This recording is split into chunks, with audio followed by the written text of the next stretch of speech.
Joe presents TKO, together with 32 Red.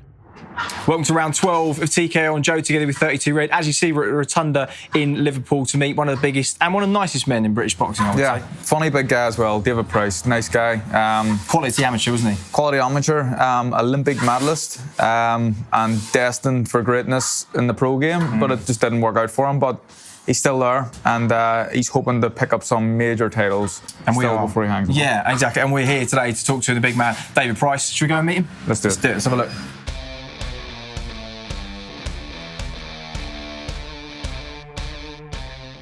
Congrats on your latest win. Yeah, thanks. Bite marks have gone down and everything? Just about, apart from the ones off me missus. She's got it on. She'll love that. That's a different podcast. Yeah, the sort of post-11 p.m. podcast, that. It's all gone. It's gone after a couple of days, just a slight bit of bruising. Just a weird ending to a fight and a weird fight itself, really. It was a bit of an odd night, to be honest, because Craig Glover out of our stable lost a couple of hours earlier for the first time. It's a Payshaw who you beat, right? Yeah, so it was a big shock, and just a bit of a mad night all round. So obviously, when I got in the ring, I could see the bit of craziness about Kash Ali in his eyes and in his face. We think he might have had too much pre-workout or something. Not even joking. He was fired up, and although the press conference was a bit lively, by this time I was nice and calm and cool and just ready to box to instructions, really. And obviously felt the bite going in the second or third round. Told the ref he didn't see it, and then obviously when he rugby tapped me to the floor, it was obvious to everyone. And yeah, it was just bizarre, but not for the first time. As I was telling Carl before, I'd been bitten before in a boxing ring when I was an amateur off a Turkish gentleman, and not a gentleman, a Turkish fella in Croatia in the European Championship. So 2004, last round, beating him easy. So he decided he'd take a chunk out of me. So I must have a nice bit of a tasty salt coming out. Lean flesh. I got bit when I was a kid in a club show, and it was the guy who bit me. It was his club show. I'll not say names or where it was, but so he sunk his teeth into my bicep. I was a kid, I think I was 11 or 12, and I was like, fuck, like shouting out in pain. The referee gave me a public warning for opening my couldn't make it up. You still had baby teeth. Yeah, they didn't come out yet. Also, you've got to bite pretty hard to put a dent in skin when you've got a gum shield on as well, haven't you? I think so, yeah, but I'm thinking maybe you could actually pierce the skin once you've got a grip, because your bottom teeth are exposed. I don't know. You'd have to. Can we get a dentist in to clarify? Yeah, the show's not that scientific, unfortunately. Yeah. So who knows? But yeah, he's had a good gnaw, that's for sure, and that's why we complained against the referee, and then it was obvious what had happened. So yeah, it was mad. But what it did do, one way or another, it got my name back out there. Because I think if it had just beaten him normally, it wouldn't have just known and battered an eyelid. But because of what he'd done, I was on Russia Today, I think, the next day. I was in Russia. So then I called Vladimir Klitschko out because I thought if I'm big in Russia, I might get the Klitschko fight. Yeah, he's chatting. I didn't really. I got interviewed though. If Klitschko comes back, do you want to fight him? And I said, well, if he wants an easy fight, get on the phone. Yeah. The rumours that he was talking to DAZN a couple of months ago, or even a month ago. Yeah. And obviously Joshua's looking for an opponent now, and I mean the last week's been mad, and of course you were due to fly out to spar Jarrell Miller. Yeah, I was this Monday. I'm obviously glad I didn't, because I was going over there to test myself, really, to try and see where I stand with that type of level of boxer, because before I knew he was juicing, I rated him highly, especially the engine he had on him, but that's all explained now, why, isn't it? So I thought I'll go over and test myself and hopefully come away with some confidence from it to carry forward. And the reality of it is I wouldn't have come away with any confidence. I would just come away a bit of a beaten man, because if he's juiced up to the nines like that, you don't really stand a chance. So I'm glad the test came out before I went. What was your reaction to that? It's just horrible. It's not really a surprise anymore, is it? It just seems to be happening more often in this game, where people are juicing and I think it's probably a bit more rife than we like to believe. But yeah, you look back in hindsight, like he always had a big engine, but he's a big fat lad, you know. Yeah, to be fair, that doesn't make sense. That many punches above the heavyweight average at £320. I mean, you know, I'm guessing how much more sluggish you felt when you were sort of 280 in the ring, as opposed to what you're fighting around at 250. So imagine another £40 on top of that, and then having that output for 12 rounds. It makes everything more difficult. But it's crazy, and you're saying it doesn't surprise us anymore. But I was surprised with that because of how much he had at stake financially, life-changing amount of money.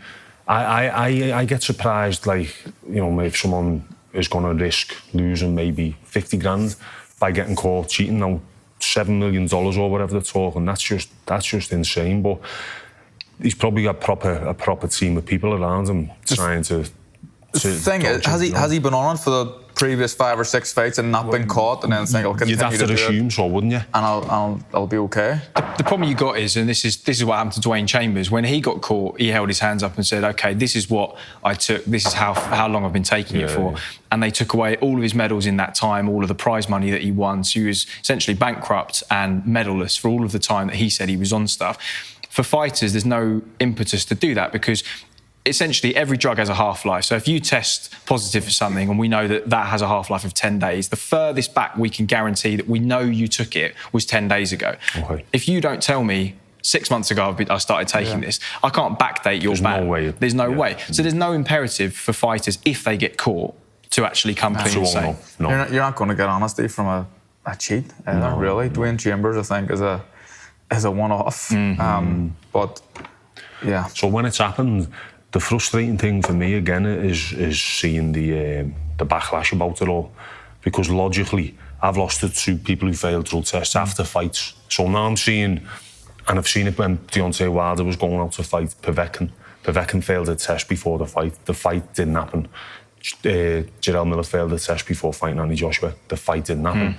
In my instances, drug tests were failed after the fight, yet the results stood, when really it should be as though the fight didn't happen. Yeah. You know, and it does frustrate me. And I know I'd have 4 losses on my record instead of 6. And I'm saying to myself, it's all right, it doesn't matter, it's just a number. But still, it's what's right, I think. Yeah. But the rule got changed because I made that much of a fuss about it. But it's just brought it home again a little bit. You know, it's just total nonsense to keep a result when someone's cheated, as though. You know. Yeah, because Tepper, they vacated the belt, so ultimately they admitted that it wasn't a valid result, but the victory stood. He was stripped of the belt, but the result stood, and it was like... It doesn't make any sense. Crazy, you know. Yeah. And you go on BoxRec now, it doesn't even have that bit of information underneath the fight anymore, I don't think. It's just as though the fight was the fight, when really it should have been as though it was a sparring session in the gym. Yeah, agree completely, 100%. The problem is here, right, is that when a promoter hires a testing authority to deal with a fight, that testing authority, if they report any adverse findings, they report to the promoter. It's up to the promoter whether they then report those findings. So if you go and box in Russia against Povetkin and he does fail a test and his promoter decides not to disclose it, you could be boxing against a drugged up fighter. He could beat you, and that could never be disclosed to the general public. Terrible rule. I've never heard of it. Well, that's what did happen with Tepper, because they tried to cover it up until some Finnish newspaper, who they give him a ban, the German Boxing Authority, but they didn't publicise it. So he pulled out of his fight with Robert Elenius with an injury, but some Finnish journalist dug a little bit deeper and was like, no, he's not injured, he's banned because he failed that drug test. And that was why there was even more of a scandal. It was a right mess. And I didn't find out till like 3 months or 5 months after the fight. And I was lucky I found out at all, really. Why does a promoter have to employ anti-doping agencies? Why is it not done by a governing body and more strict and more constant? Like I have to sign up constantly to whereabouts for UCAD. I have to tell them where I am every day of the year. If I change my whereabouts, I have to text them or update it on the app. And so I don't understand why in these big fights, Anthony Joshua against Jarrell Miller, does Eddie Hearn have to get a an anti-doping agency in. Doesn't make sense. Should be the governing bodies, you think? Yeah. Certainly in the States, it's a bigger problem as well because every jurisdiction, athletic state commission has a different set of rules. So that makes it a lot harder to track. And of course, the cost implications of it are huge. And when you've got a country as big as the United States with as many fighters, you know, the cost to test each fighter, when you've got that many, it's just impossible to keep track of everybody. So it's easier to evade that system. Your career, of course, you know, when you actually break it down, as you say, the first derailment of your career against Tony Thompson, he was a drugs cheat. And that was the first thing that kind of sent your career off track, because people forget, you know, you had a real meteoric rise. You smashed through the British ranks, British and Commonwealth champion with ease, really.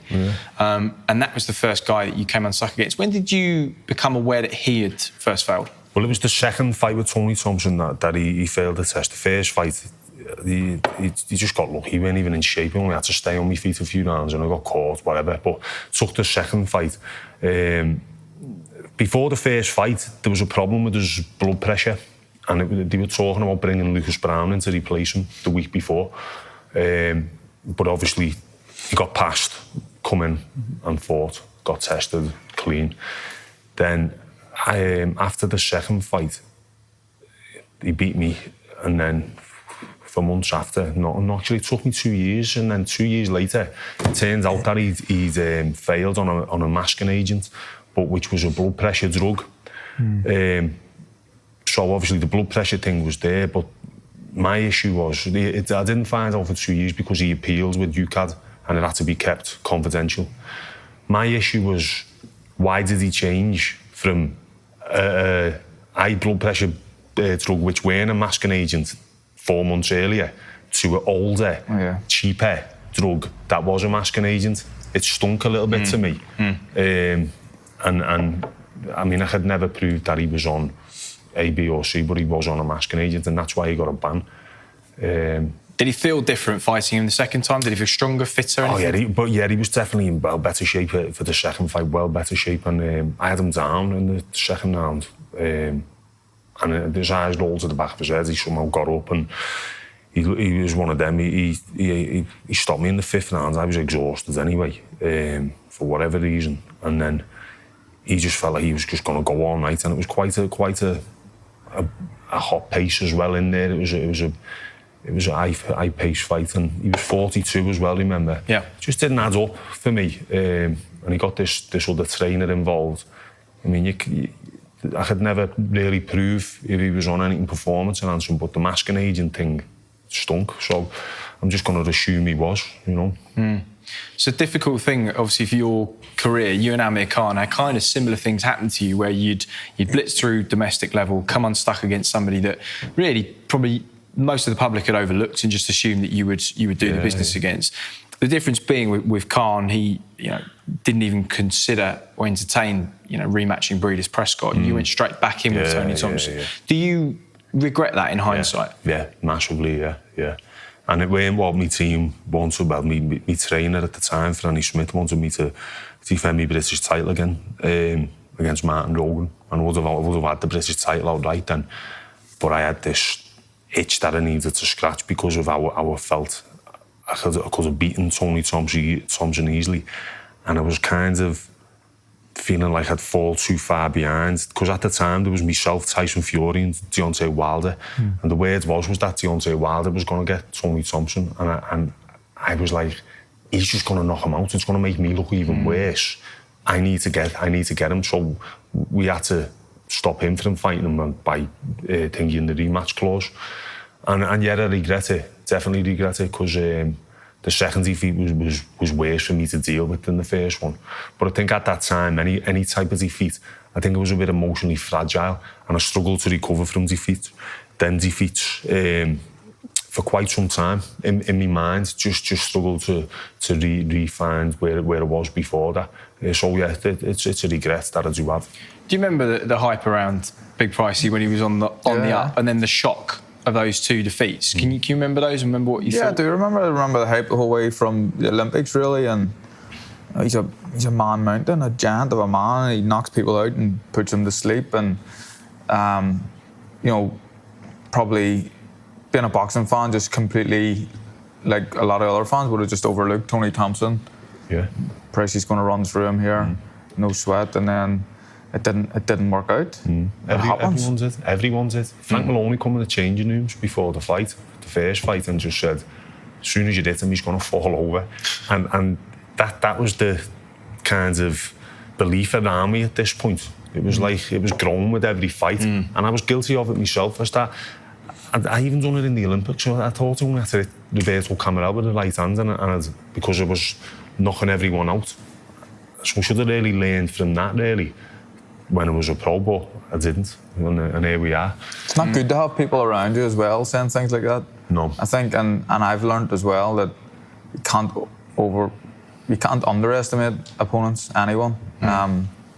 You could potentially fall short. So if everyone you're listening to is saying, as soon as you land on this, big lad, it's game over, and then when you land and it's not over, you're starting to think, what's going on? I know, at the time, that was probably what I wanted to hear, but in hindsight, it was the wrong information. But that weren't the reason I lost the fight. It was just a few different things, So you and Tyson Fury at that point were on a kind of collision course, and he vacated the British, and you beat Sam Sexton. Yeah. Did you feel?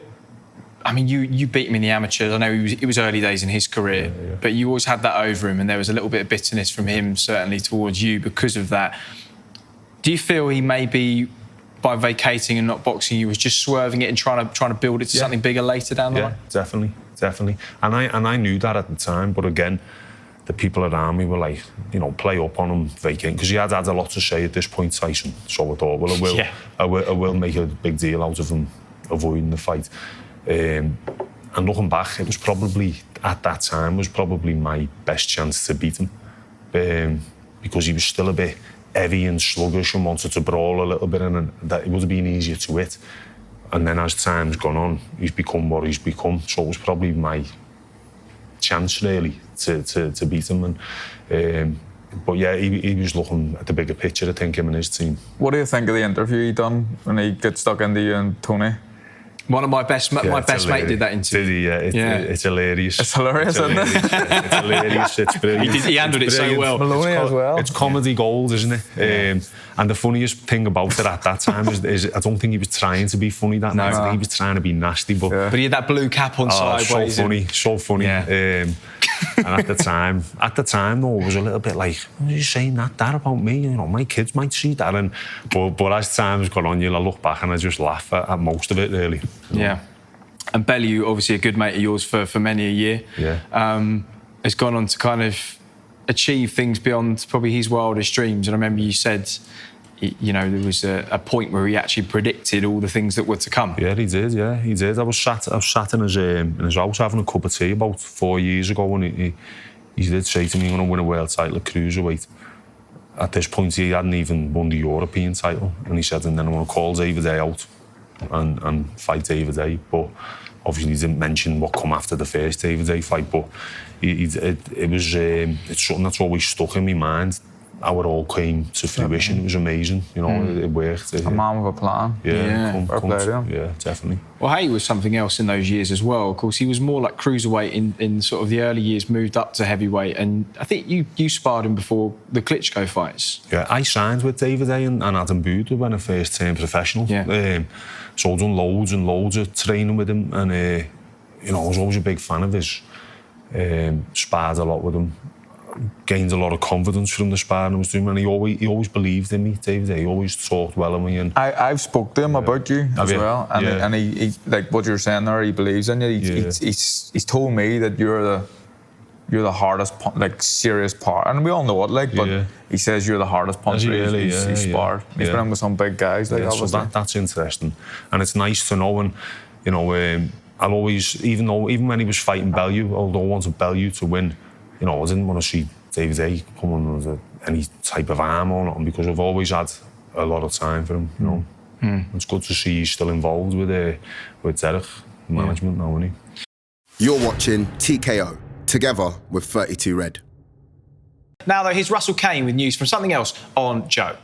Thanks, Chris. I'm Russell Kane. Please subscribe to my podcast Boys Don't Cry. It's fascinating. Much needed. It's not men in cardigans talking about their feelings, and it's not men talking about boobs and football. It's men being provoked into honestly talking about the things you wish they'd talk about, ladies. So lads, listen in for the awkwardness. Ladies, listen in with nosiness. Subscribe wherever you get your podcasts. And by the way, I'm not Nick Grimshaw. Cheers, Russell. Welcome back to TKO on Joe, together with 32 Red. Our guest this week is the former British and Commonwealth champion, David Price. About a year ago, there was all the talk of the kind of sparring story that came out with you and Joshua. What happened on that day? I went up to Sheffield to do some sparring. I had a 10-round fight, my first 10-round fight. It was a Commonwealth title eliminator, and I went up on the Friday, and I think on the Sunday, because I'm still in touch with the trainers up there, Paul Walmsley, and I was mixing the sparring in with Fraser and with Joshua and a pro heavyweight called Lee Swaby. And I think it was later on in the sparring, it was my first 10-round spar I'd ever done. So I was a novice pro, but he was obviously he was an ABA champion, I think, or something. But you could see he was good, you know. And I hit him with the right hands, and he fell over onto like to his front type of thing, and Paul Walmsley jumped in and out. And I don't really like talking about it now because it's a bit, you know.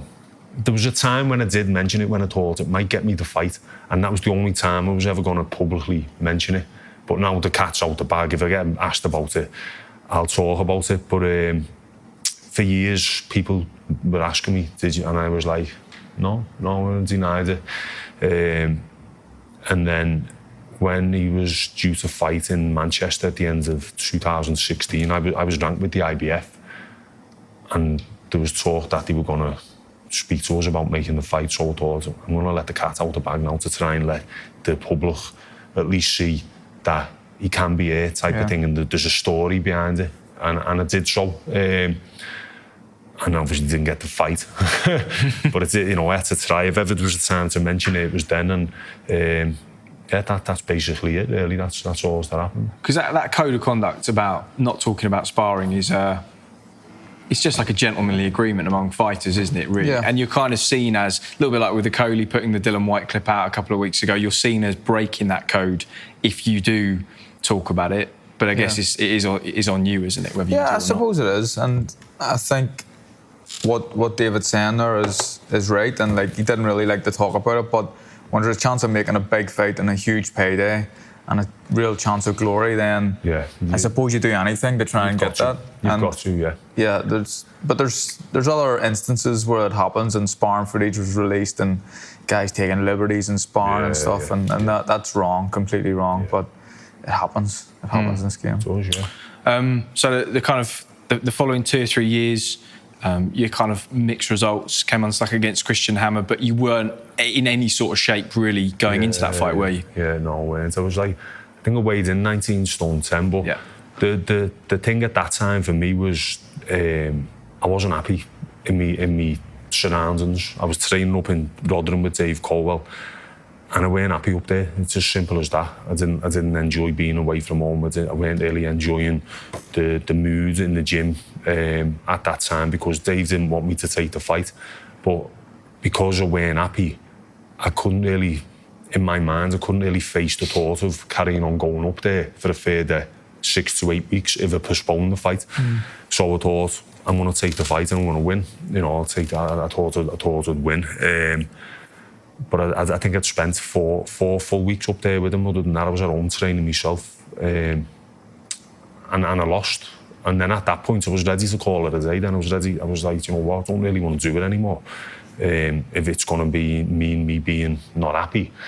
So I took a few months off and wasn't a boxer for 3 months. And I didn't half enjoy it. I really enjoyed it, just not having to think about boxing. And I was like, this is great. But then, truth be told, my bank balance just started dropping, and I was like, I can't really do anything else. I haven't planned for this. You know, I haven't got anything in place, so I'm gonna have to get the gloves back on, which I did, and I'm glad I did, because I'm happy in day to day and everything else. And I've had a couple of big fights, you know, and my name's still out there, and you know, things are going pretty well. The fans on social media and Twitter is really a thing in boxing that it's changed the game a little bit in the last 4 or 5 years. You can instantly gauge public opinion on fighters, on performances, on anything really, on potential matchups. You're somebody that after those first couple of high-profile losses, given the hype that was around you up until those losses, you had a lot of flack from fans, and I'm guessing that's something that we're kind of used to as people now because we see it all the time. But that was quite new to everyone. How did that affect you when you were reading those kind of messages? Yeah, well, I didn't keep reading them for too long, and the only other way I'm aware of them is if, say, like you tell me, or you might say, you're getting loads of stick on that Twitter. Well, I just tag you an Alan Partridge stuff. But I'll have fellas coming up to me in the gym and say, like, oh, you get some stick on that Twitter, do you, don't you? And I'm like, do I? I don't read it, to be honest. And that's why I stay off it, because although there's probably a lot of positive things that are getting said to me, I'd rather just be in my own little world and not having to read people. I've always said if someone's got something to say that they wouldn't say to you face to face, then I don't want to hear it. And I got a lot of it, and I think some of it might have been down to maybe a bit of frustration, because a lot of the people who were probably giving me stick were probably supporting me at first and hoping I'd go on and do what they were promised would be getting done. And they might have been a bit disappointed and frustrated. So look, I'm probably the same with football. I mean, I love Liverpool now, but if they lose on Friday for a short period of time, I'll be like disappointed in them and frustrated. So it's just the way humans work. But Twitter gives people a platform to fire it into you. And, me or Carl, maybe not you, but I could read something and go, said something really offensive to me or a bit horrible. And it'll stick with me for at least a short period of time, But the same people who've wrote it will just drift off in their own day and completely forget about it. Yeah. So it has changed boxing, definitely, for the better. It's definitely changed it for the better. You don't have to look at like the way Eddie Hearn operates on it. Fights are made on Twitter in a day or so. But the criticism got to me earlier on. Like, it definitely got to me. It was so unexpected, wasn't it, I suppose? Yeah, it did get to me. I'd be lying if I said it didn't. But now I'm at the point where I don't see it. But even if it did, I don't think it'd bother me. Because you're quite good. You sometimes will have a bit of banter and bite back at somebody, but you do it in a kind of funny way, and you'll have a and you get a lot of, like, I was someone, I just want to, I suppose, lucky enough, I got a lot of like praise and stuff. For example, if you want to compare me to another boxer in my weight, when I fought Scott Quigg, like the abuse that he took online, it was horrendous, and I wasn't really getting that. But you see, when you have a few losses or whatever, I've had a few losses since that fight. It just changes, and you still get people who support you, and they're positive, and they will support you for as long as you continue. But you get a lot of clowns just coming out, and then if you actually, and this is probably sad on my part, but someone that gives you grief, I would often go on to their Twitter and have a look through what they're saying, and it's just constant grief to different people. To everybody, And it's a wee bit sad for me to go to that extent and look at it. But it's more sad that they do that. Yeah. It's embarrassing, isn't it, that someone has to try and make themselves feel better about themselves by giving other people negativity, because that's all it's for, really. If you, from a psychological point of view, feel good about yourself, right? It's making them, trying to make them feel better about themselves, and it's sad on their part, really, isn't it? You can imagine them. I just called him a dickhead. Yeah. And that's why it is tempting to bite a lot of the time, and I've gone no, because this is what they want, because they'll send it to the mates and say, look, he's bit, he said this and that. But it's all. It's all just words on a phone at the end of the day. I try not to block too many people as well. Again, you because they get satisfaction. Yeah, you get the satisfaction. A medal nearly. If someone, he's blocked me. I'm sure the rest of them. It's stupid. It's crazy. I guess your mindset then changes when you have like a few high-profile losses. That the O is then no longer a big thing to you. It's okay. I am who I am now. I've had these defeats. People have seen maybe my strengths, my vulnerabilities, and I know certainly in the last 18 months, 2 years, you've enjoyed things a lot more, because the pressure's been lifted off you, the expectation. And I know you teamed up with Joe McNally, who we saw in the gym when we came in earlier. How did you get to meet him, and what's the kind of setup been like with Joe? It's been good, I've known him since we were kids through the boxing scene. He was here, I was in the Solly. But it was just a chance meeting on Stephen Smith's stag do in Ibiza when I was retired. Well, like I was saying at that time, in my mind I was retired, and I spoke to him, and he kind of just had a conversation with him when you know someone knows what they're talking about when it comes to boxing. And he said, I'm training lads now in Terry Matthews' gym. He said, come down and have a little go. You need to carry on type of thing. And that was it. Didn't get mentioned again. And I bumped into him again in the car somewhere. And I just said, yeah, I'll come in. And that was it, really. But the way things are with me and Joe is that he's a younger man than me. But the boxer-trainer relationship is there for all to see. He's the boss. He's in charge. And we're mates outside the gym. But you know, I've got a lot of respect and a lot of time given. He's got the authority in the gym, so it's a good balance really. And he's a similar type of person to me. We're on the same wavelength, you know. So they always say a trainer and a fighter have got to gel on a personal level, and I think, and that's what we have. Yeah. It's taken a little bit of time for us as a boxing community to accept the new wave of young trainers coming through. You've obviously worked with two of the best of them to date in Shane and Jamie. But those performances speak for themselves, whether it's Ben Davison, Tyson Fury, or yourself against Nonito Donaire. Even the way you box against Alexander Povetkin, it's very hard for people to keep denying that this new school of thought and this new way of thinking is as good as the old school, because people are very stuck in their ways. Of course, you imagine, you talk to someone outside boxing, you talk to them about a boxing coach, and they think of Mickey out of the Rocky films, and there's a lot of them still like that. And we're still a sport that's catching up with other sports and is kind of behind the times a bit in everything, like nutrition, S&C, lifestyle outside boxing as well. Yeah. But it's taken the kind of younger generation of coach, I think, to realise that boxers are professional athletes and they need to behave like them and live like them and do what other professional athletes are doing in different sports. So it's good to see that there's young talent coming through. You know, guys like Ben Davison, who's, I don't know how old he is, he's late 20s. Late 20s, I'd say, And, you know, he could be a boxer if he wanted, I'm sure. Yeah, but he's decent, isn't he? Well, he used to come up to Sheffield when I was with Colwell, and he was training Tom Little at the time. And I just knew, I could just tell he had it as a coach. And then obviously left Tom, done a bit with Billy Joe. I think he cornered Billy Joe once, and Billy Joe weren't in shape, and he got a terrible time for it, Ben. But do you know what? I'm going to admit to something here. I think I said something on Twitter, and I got a wee bit of stick for it. Yeah. When he was in the corner, and this is kind of a bit contradictory, but it was like, I did. I said something like, felt like there was no urgency. Billy Joe was like blowing out his ass in the fight. He wasn't in shape. And Jimmy Tibbs had just got the boot, and Ben, it was the first time I'd seen him, and he was in the corner, and I remember just thinking, there needs to be some sort of fucking urgency here from the trainer. But it was explained afterwards that Billy Joe wasn't fit. Ben knew he wasn't fit. He wasn't in shape, and that's why he wasn't kind of pushing him out to like empty the tank and around, getting him through. So I apologise to that now live there on. You go, Ben. You heard it. It's a big man need to apologise. Yeah. You've actually been in that position. I know going into the Sergei Kuzmin fight, you kind of weren't exactly where you needed to be. It was short notice, and you and Joe had quite a specific conversation about if you started losing your shape.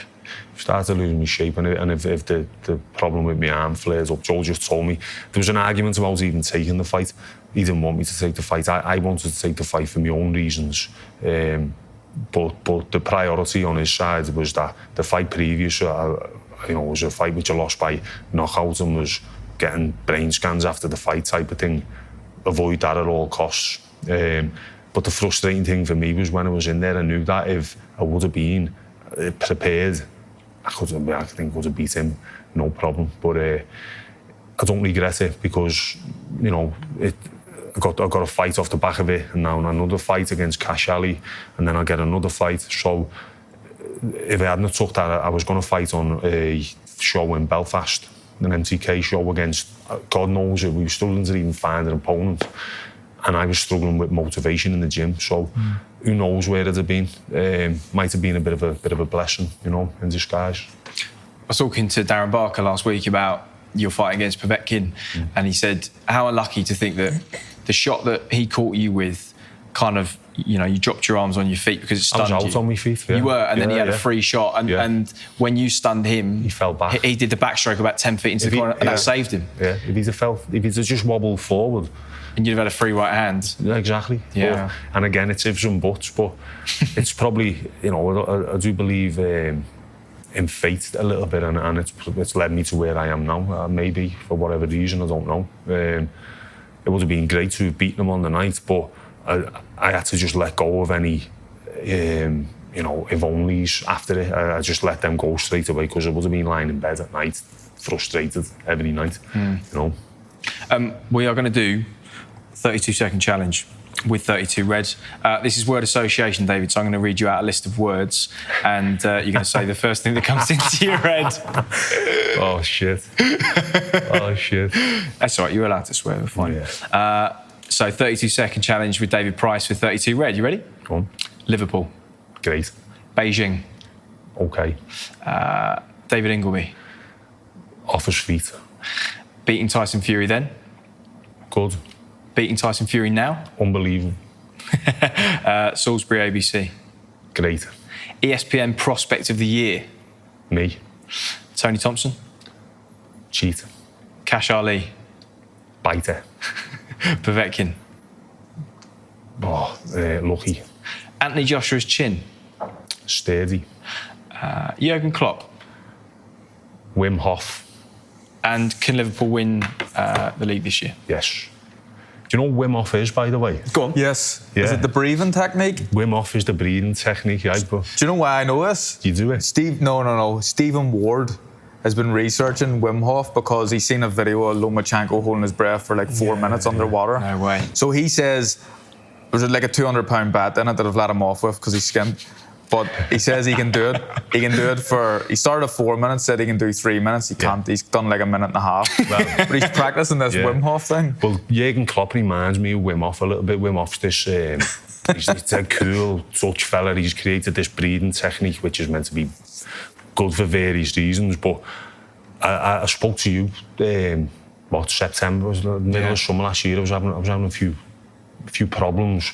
Someone told me to do this Wim Hof breathing technique. I've done it nearly every day since December. It's unbelievable. But what it does do, for me, it's like a meditation.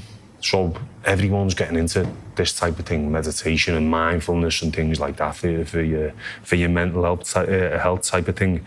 So I started doing it, and it's literally just breathing deeply in and out. But it gives you like a light, floaty sensation at the end of it when you're holding your breath. And you'd have to read up on it. It's brilliant. Russell Brand. Taking poppers? No, I don't know. That's one for the other podcast as well. So Russell Brand's, Joe Rogan's had him on, Russell Brand's had him on, and he's big on cold therapy. So getting in cold showers for as long as you can, doing all that. But what it does do as well, it at the end of it, if people struggle to meditate, if it gets told, go and meditate, you're suffering with anxiety, whatever, people can't do because the mind's talking. This shortcuts you to the meditation. So the last 3 months I've been like a bit of a spiritual guy, It's quality. David Price, the guru, I like it. Well, not quite yet, but, maybe one day. Well, listen, mate, we want to wish you all the best for the rest of this year. Maybe you and Dave Allen on the cards, we'll just wait and see. But pleasure to have you on, mate. Yeah. Carl, cheers as well. And thank you for watching at home. This has been TKO Round 12, done and dusted on Joe together with 32 Red. Make sure to check out our other episodes, Anthony Crawler, David Haye, Chris Eubank, and many more. And we'll catch you again in 7 days' time with this man. Hi, I'm Jamie Carragher, and next week I'll be on TKO with Carl and Chris. You've been watching TKO on Joe, together with 32 Red.